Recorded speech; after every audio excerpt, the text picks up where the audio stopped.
Amidst the hustle and bustle of a crowded city bus, a young man stood near the entrance, holding onto a metal pole to keep his balance. He looked tired after a long day at work, but still looked calm. Meanwhile, the other passengers sat tightly together, busy with their own thoughts. At the corner of the bus, an old man slowly got on with unsteady steps, his hands shaking as he tried to find a grip. The wrinkles on his face showed fatigue, but none of the seated passengers seemed to notice him. The young man watched as the old man stood, transfixed by his frail body. The crowded bus and bumpy road made it difficult for him to maintain his balance. Not a single passenger offered him a seat. The young man's inner voice began to debate. Should I give up my seat? But I'm so tired myself. He knew he was tired too, but on the other hand, he couldn't ignore the grandfather's condition. After a moment of hesitation, the young man finally steeled his heart.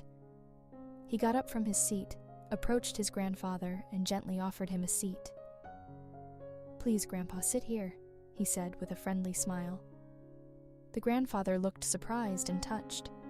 He slowly accepted the offer and sat down with a face full of gratitude. However, some of the other passengers began to feel uncomfortable. They wondered to themselves, "Should I do the same? Why didn't I offer my seat earlier?" The young man's actions seemed to affect the atmosphere on the bus. A woman who had been engrossed in her phone now realized there was a pregnant woman standing nearby. Without thinking, she immediately offered her seat. A teenager sitting at the back begins to help an elderly woman who is struggling to carry her groceries. A previously hidden sense of politeness and care suddenly emerged among the bus passengers. Now the atmosphere on the bus feels warmer and more harmonious. Although there were still many passengers and the bus was still crowded, there was a small but meaningful change.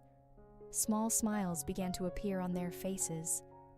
No more indifference, everyone seemed to care more about their surroundings. When the bus arrived at the next stop, the young man smiled with satisfaction. He knew that the simple act of giving up his seat had set off a chain of kindness. Kindness, though small, has the power to change the atmosphere and behavior around it. One act of courtesy can inspire others to do the same. Sharing is not always about big things. Sometimes just a smile or giving up a seat can make a meaningful difference to others.